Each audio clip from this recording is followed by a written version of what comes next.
Missouri Times, and here's a man who knows nothing happens in Jefferson City without him knowing about it first. Good morning, Scott Faughn. Very kind of you. Good morning, McGraw. You got it. You're also the host of the show on the weekends on ABC 30 This Week in Missouri Politics. And when is that? That's right before This Week with George Stephanopoulos, right? We actually come right after. Right afterwards. We've tried a little lineup protection for you. Gotcha. So he's the JV, you're the varsity. Well, it could be reversed, but yeah, one of those could be the case. Yeah. All right. So what is the Republican Party doing today when it comes to Eric Greitens? They're trying to put their hair out from being on fire. I mean, take Eric Greitens out of any political party whose governor is indicted on a crime having to do with sex, and then double down on the fact that these are people that go around talking about family values and doing what's right and pushing their families on you and religion constantly. Then you double down and make it twice as bad. I would tell you what I think Thursday's situation, it was a scandal. He was an embarrassment. People were running away from him. Thursday put it in a whole different league, and now you have people actually saying, not only should you resign for the betterment of the party in the state, if you don't, we're going to start the process of kicking you out. So you expect today they're going to start the process? I think, what they'll tell you is, look, and I think there is an element of fairness in this. I mean, politics is not fair. Eric Greitens has capitalized. I mean, he called for Warren Love to resign over just words. He called for Maria Chappelle Nadal to resign over words. And I think those were, those were positions supported by probably the majority when he did them. But now when it's his time where he's actually convicted or charged with crimes, it's a different situation. So I think they'll form a committee. They'll tell you it's to find the facts. But everything I've heard about this story from the jump is there's at least one more very troubling fact coming out of that basement, either in the form of a criminal charge or in the form of the victim's statement, that I just don't know.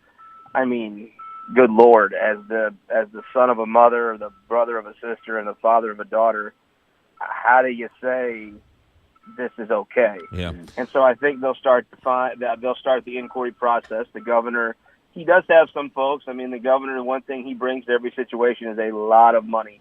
That dark money fund had multiple millions of dollars in it. You don't go hire Dowd Bennett out of change spare change you find in your couch. So I would say that the state party put out a bizarre statement about somehow saying George Soros did this, or it was probably the worst statement I've ever seen put out by a state party. Josh Hawley, the Attorney General, the Republican Attorney General, checked them minutes after and said, you know what? That's not right. This is a serious situation. It's not a politics thing. So I think you'll see that process begin, and then I think you'll see the governor double down. He's hired a lobbyist. He's pretty much, if there was a LeBron James of hypocrisy, it would be Eric Greitens. Yeah. Well, Scott, you mentioned he has a lot of money, but he doesn't have a lot of friends. He ran against the swamp. He ran against everybody. He was going to clean it all up. Now, when he needs friends, it seems like he doesn't have any friends down in Jefferson City. I mean, there's some House members that can be smacked around and say, yes, sir, I'll have another. Senators, that's not their game. The Speaker of the House is one of the most honorable people. You ever seen a basketball team in a tournament? You see this team that's played in a major conference and they know how to play, and then the team from a sub-major comes in and they play this crazy defense or crazy offense and they're thrown off. The Speaker of the House is kind of like that team that's from like the Big 12 or the Pac-10. He's an honorable guy, and then he sees these people coming in throwing dark money around, calling people corrupt. And I think it took him a little bit to get his bearings, but now who could have ever, if you'd have told this story at Christmas to somebody, they would think you were lying and making it up. Now, after Thursday, he said, we're going to start the process. I think he'll put some pretty honorable, pretty serious people on that panel, and they'll start finding out. And, hey, if the governor is exonerated, he should be exonerated, right? I mean, bringing out these facts, I don't think many people think will exonerate the governor. But if he is exonerated, he should be. You know what I mean? No one should be falsely accused of something like that. Right. What about in terms of time? I mean, we're in some pretty uncharted territory here. The Republican Party is going to start this process while trying to do their normal course of business. Can they do both? Absolutely not. That's ridiculous. The Democrat Party couldn't.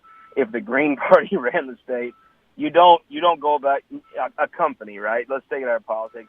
If Hewlett-Packard CEO was indicted for taking pictures of a tied-up woman in his family home's basement, that it doesn't go on normally. That's not reality.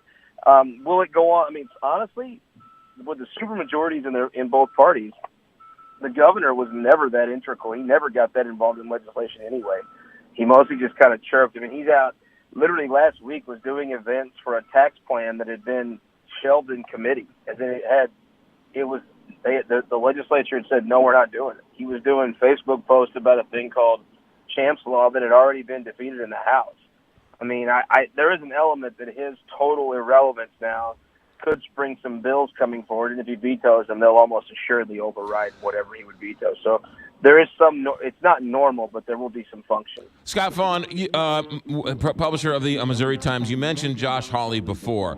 If Eric Greitens digs in and says, you're going to have to forcibly take me out of this office, and the Republican Party starts down this process, do you see a time where it starts to taint and make Josh Hawley's job of defeating Claire McCaskill harder? Oh, of course, it already has. I mean, there's no question. You don't want the head of your party, the governor. If Eric Greitens was still a Democrat and he was the governor, it would hurt Claire McCaskill's chances. Every story you pick up. I mean, when the leader of your party is on the front page of every paper in the state on Friday with his mugshot, and every editorial page on Sunday saying he should resign, that's not helpful. That's not how you draw up the winning playbook there. You know what I mean? Of course not. And Claire McCaskill, I'm sure, is hoping desperately that he will stay in. I think you've seen a lot of Democrats that are very measured in their criticism because it's their every hope that he stays around as long as possible. Is some Missouri powerful enough to walk into the governor's mansion and have a conversation with him and say, Governor, it's time. You're not doing yourself, your family, the state, or the party any good. It's time. Is somebody that powerful to explain to him where he is? I'm not sure the governor cares about anybody within the state of Missouri on any level. He's always had his eyes toward Washington and spent his time there. The person that could do that probably does not reside in the state of Missouri. It might reside in Washington, D.C. You have probably the greatest statesman serving right now we have in state government, Mike Kehoe. I don't think the governor cares at all what he thinks. The speaker, it'd be hard to see him doing that, but I think the speaker, if they find things, will be fair and move toward impeachment. That may be the best thing. Sarah Steelman is the senior member of his cabinet. She's a former statewide elected official, possibly her. I mean, but keep in mind, most of the people he cares about and actually make the decisions in state government on the executive branch side, they're not here. They're in Washington. Yeah. So it's such a bizarre situation, and unlike anything else most people have ever seen, that I would say the only people that could tell him to put the state above himself would be folks in Washington, and they may not just want the connection to come start rolling back upstream on them. I said this on Friday. You tell me how wrong I am. You're a pretty smart guy, Scott Faughn, head and founder of the Missouri Times. If he were to resign and say, look, I don't want to put the state through this. I need to go and save my family and reconnect with who I am and what I want. And I did wrong. And fall on his sword, admit his mistake, go away. He can come back and fight another day. But if he keeps fighting and he keeps bringing everybody down with him, he might be done forever.